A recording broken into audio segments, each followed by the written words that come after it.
Right now, somewhere in the world, someone is watching their country play football. They don't know the person sitting next to them. They've never met the players on the pitch. They have no practical stake in the outcome. And yet their hands are shaking. That feeling, the dry mouth, the tight chest, the sense that something enormous is on the line is one of the most widely shared human experiences on the planet. 3 billion people watched the last World Cup. 3 billion! That is more than watched the moon landing, more than any war broadcast, more than any event in the history of human communication.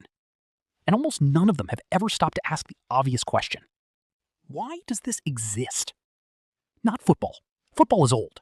Humans have been kicking things at targets for thousands of years. But this, a single global tournament, every nation on Earth, one winner, every 4 years like clockwork. Who built that? And what were they actually trying to build? The answer is not what you think, and it changes everything about what you feel when you watch it. Let's go back to 1904. 7 countries sitting around a table in Paris.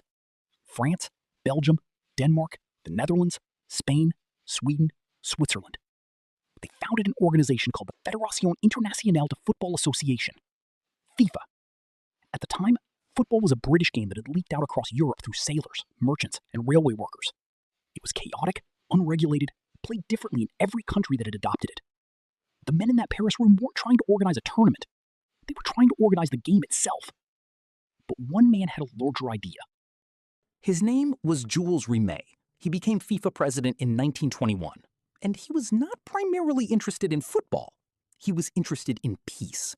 Rimet had lived through the First World War. He had watched Europe tear itself apart along national lines. He believed with genuine conviction that sport could do something politics couldn't. Not end conflict, not erase borders, but give nations a place to compete that wasn't a battlefield. He wrote about it explicitly. He wanted a ritual, something that happened on a cycle, something every nation on Earth could participate in, something that would make people feel connected to other people they would never meet. Football was just the vehicle. The World Cup was the architecture. The first tournament was held in Uruguay in 1930. 13 nations made the journey. Most of them traveled by boat for weeks to get there.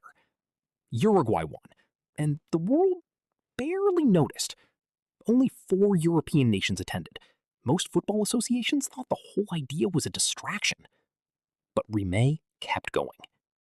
Then came 1934. Italy hosted the second World Cup, and something happened that Rimet had not planned for. Benito Mussolini understood immediately what the tournament could do. He poured government money into the infrastructure. He pressured referees. He used the Italian team's victory not as a sporting result, but as ideological proof. Italy winning the World Cup was, in Mussolini's framing, evidence of fascism's superiority. The tournament Rimet had built for peace became, in 1934, a tool of something else entirely. Then came 1938.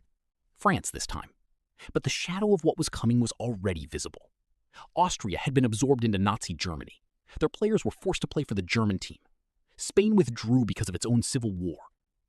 The World Cup was being used, not by football, by power. By the people who understood that if you control what a nation gathers around, you control something deep in the nation itself. Rimet watched all of this. He kept building anyway. The tournament was suspended for 12 years during the Second World War. When it came back in 1950, something had changed. The World Cup was no longer a small experiment. It was already a ritual. People had been waiting for it, missing it, asking when it was coming back. In 12 years of absence, it had become something people needed. That is when you know a ritual has taken hold. Not when people attend it, when they notice it's gone. But here's the part that nobody talks about. Rimet's idea, peace through shared competition, was based on a misunderstanding of human nature. Not a stupid one, an understandable one. He believed that if nations competed on a pitch instead of a battlefield, the competitive instinct would be satisfied, discharged, made harmless. But that is not what competition does to the human brain. The same circuitry that activates when you watch your country play a World Cup match is the same circuitry that activated when your ancestors defended territory. Neuroscientists call it the tribal threat response. Your nervous system does not distinguish between a penalty shootout and a border conflict. Both feel like survival. When England plays Germany or Argentina plays Brazil, the people watching are not experiencing sport. They are experiencing something ancient, something that ran in your ancestors long before nations existed. The World Cup didn't replace tribalism. It gave tribalism a stadium, and a schedule, and a trophy. Which brings us to the thing Rimet got right. He understood that humans need ritual. Not religion specifically, not politics. Ritual. Something that happens on a cycle. Something with rules everyone agrees on. Something where the outcome is genuinely uncertain. Something with enough emotional weight to make grown adults weep in public without embarrassment. For most of human history, that function was served by religious ceremony, seasonal festivals, and communal hunts. By the time Rimet was sitting in Paris thinking about football, most of those things were gone. Industrialization had broken the seasonal rhythms. Urbanization had scattered the communities. 2 world wars had damaged the institutions that held meaning together. The World Cup filled the gap. Every 4 years, it gives the species a shared moment, something everyone is watching at the same time, something where the result actually matters. That is extraordinarily rare and extraordinarily human.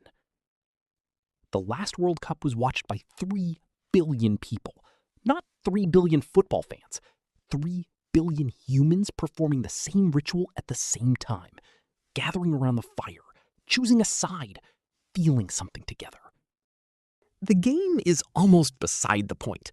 What matters is the gathering, the flags, the feeling that something is at stake, the specific electricity of being one of billions of people who care about the same moment.